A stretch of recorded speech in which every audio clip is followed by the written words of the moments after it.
Certains agents de l'Office de gestion du fret multimodal au GEFREM siège de Bukavu s'insurgent contre la décision du président du conseil d'administration de ces services para-étatiques.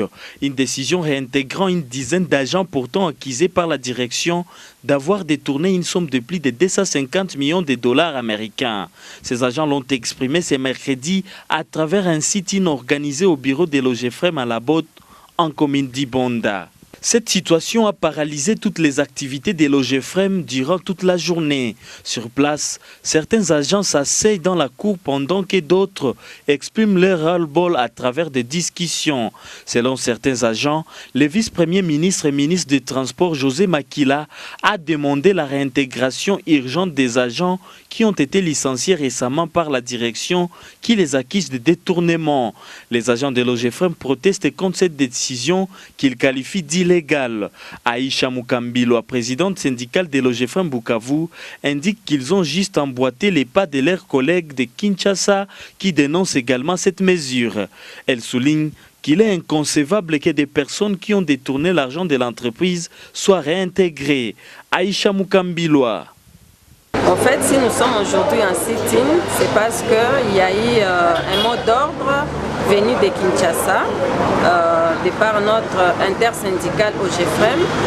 Ils nous ont donné l'ordre de faire des sit-ins pour dire non à la lettre du président du conseil d'administration demandant à la direction générale de réintégrer les agents qui ont été licenciés pour détournement des fonds publics. C'est un mot d'ordre qui nous a été donné à partir de l'intersyndicale nationale. Jusqu'à maintenant, au niveau de Kinshasa, il y a des pourparlers au niveau de la primature, dans l'intersyndicale avec l'employeur. Ils sont en pourparlers au niveau de la primature pour trouver une solution par rapport à ça. Un autre groupe d'agents, par contre, soutient la décision du ministre. Ce dernier souligne qu'aucune preuve de détournement n'a été présentée pour que leurs collègues soient licenciés.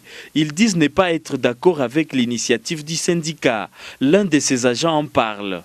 En fait, moi, je ne suis pas de leur part. Pourquoi je trouve que c'est injuste? Si on doit réellement gréver ou manifester quelque chose, le contraire, parce qu'on veut réintégrer nos collègues au travail, je ne suis pas vraiment pour.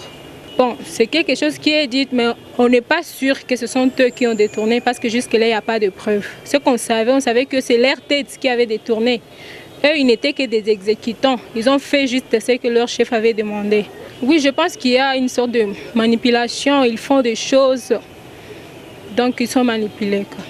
Notez que depuis lundi dernier, les agents de l'OGEFREM à Kinshasa sont aussi en sit-in. Ces derniers dénoncent toujours la mesure du vice-premier ministre et ministre des Transports, réintégrant une dizaine d'agents accusés de détournement.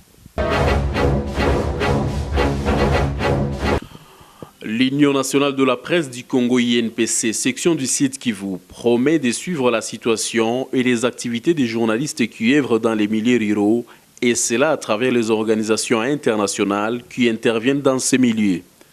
Le président sectionnaire de l'INPC Sud Kivu a fait savoir cet engagement ce mercredi à l'issue d'un café de presse organisé par l'INPC à Internews en commune d'Ibanda. Selon Darius Kitoka, l'INPC Sud Kivu compte travailler en partenariat avec certaines organisations internationales afin d'être informé sur ce qui se passe dans les territoires, mais aussi suivre de près la situation des journalistes qui œuvrent dans les milieux ruraux. Notre source a indiqué que c'est dans cet objectif que la corporation a invité l'ONG Trial International pour qu'elle édifie les chevaliers de la plume sur les activités qu'elle mène dans les territoires. Le président sectionnaire de l'INPC Sud Kivu a toutefois fait savoir que la corporation aura besoin de l'accompagnement d'autres organisations internationales pour parvenir à cet objectif.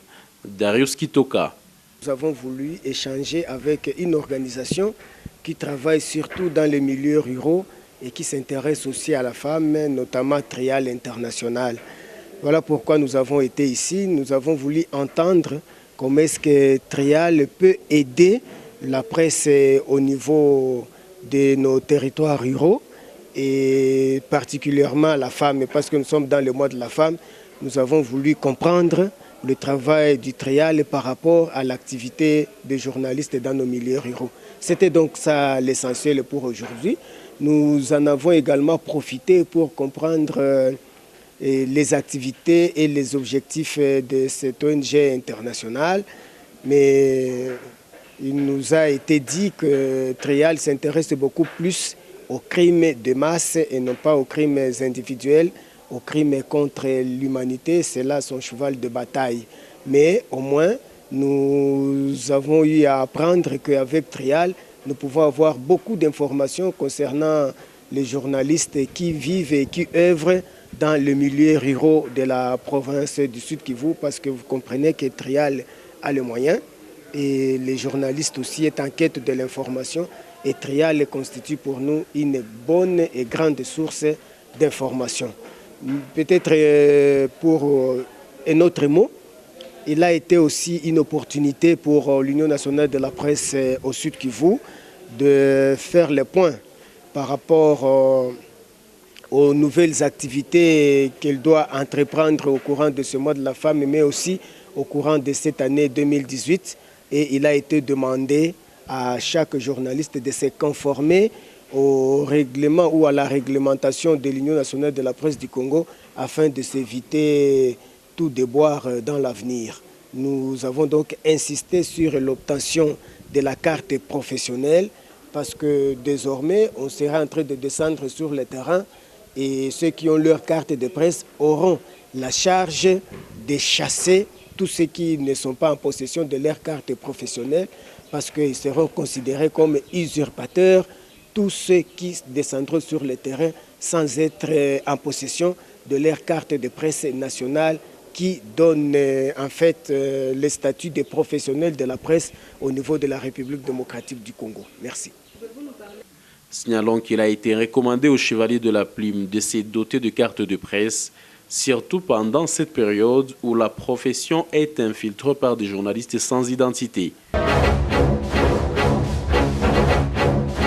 Les journalistes chroniqueurs de la musique de la province du Sud Kivu comptent intensifier les séances de capacitation et autres activités culturelles afin de produire un travail de qualité.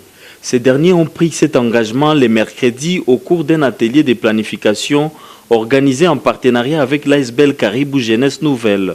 Selon le président des journalistes chroniqueurs de la musique du Sud Kivu, ces assises avaient comme objectif de mettre en place un plan à réaliser tout au long de cette année 2018. Johnson Seti Bafunyembaka souligne que sa corporation va organiser une série d'activités culturelles et scientifiques afin de rendre un service professionnel aux consommateurs. C'était un moment très fort qu'on vient de passer avec près de 30 journalistes, chroniqueurs de musique de Bukavu. Auparavant, je le disais, c'était pour moi un rêve. L'association l'avait commencé en 2008 avec 5 journalistes. Aujourd'hui, nous avons un effectif flottant de 30 journalistes chroniqueurs au niveau de la province. Demain, après-demain, le nombre va rajouter encore d'autres journalistes avec la multiplicité des radios. C'était donc un moment pour nous de planifier les activités que nous allons devoir exercer tout au long de l'année 2018 avec l'appui et le soutien des Caribou Jeunesse Nouvelle. C'est pourquoi je tiens à remercier tout d'abord tous les confrères journalistes qui ont répondu à notre invitation. On a senti qu'il y a vraiment ce vœu dans les chefs de journalistes de voir la musique de Bukavu se développer. Et nous nous disons, toutes les activités que nous avons programmées pour l'an 2018, nous allons tenter à notre manière, avec l'appui de nos partenaires, de voir comment toutes ces activités seront réalisées et que l'année prochaine, nous puissions revenir encore ici pour une évaluation. Les soucis qui nous animent, qui doivent rester dans nous chroniqueurs de musique, c'est de voir porter plus haut l'étendard de la musique de Bukavu, c'est de voir la ville de Bukavu accueillir des grands festivals, c'est de voir des artistes de Bukavu et des chroniqueurs de Bukavu aller partager l'expérience avec d'autres chroniqueurs dans les pays étrangers, dans les provinces voisines, afin que Bukavu fasse d'elle une ville culturelle. Voilà pourquoi je remercie KJN à travers sa présidente, Madame Jolie Kamuntu, pour l'intérêt et d'avoir accepté de devenir désormais la marraine qui va nous accompagner tout au long de nos activités. De son côté, Didier Bahindoa, journaliste chroniqueur de la radio universitaire, cet atelier est d'importance capitale car permet à l'association des journalistes chroniqueurs de la musique de se doter d'un plan commun à réaliser. Ce sont des occasions en or. Aujourd'hui, on a été avec les autres. Et puis, ce qui m'a tiqué, c'est juste le fait là, nous aurons beaucoup d'activités. Nous projetons d'activités pour cette année 2018. Et surtout, ces genres d'activités vont nous permettre d'être professionnels par rapport à nos matières. Parce qu'aujourd'hui, il faut le dire, la chronique musicale, elle est envahie aujourd'hui par toute catégorie. Alors, dans les genres d'activités que nous projetons faire dans le FITIR, vont nous permettre de faire les travails des chroniqueurs, des travails professionnels. Et donc, c'est entre autres les genres d'activités vraiment qui m'ont intéressé dans le FITIR. Notez que la salle du restaurant Miss Malaika a servi de cadre pour cet atelier.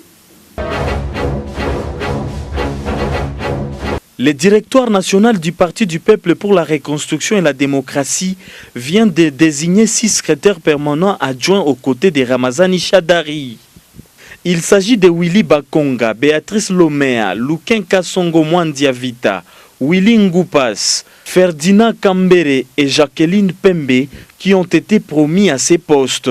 Ces 6 cadres du PPRD sont appelés à œuvrer aux côtés de Ramazani Chadari Emmanuel, la Ligue de femmes quitte des mains de Tchalamouana à Janine Mabunda, alors que 2 autres cadres, Tundaya Kassende et Micheline Kilumba, font leur entrée dans les bureaux politiques.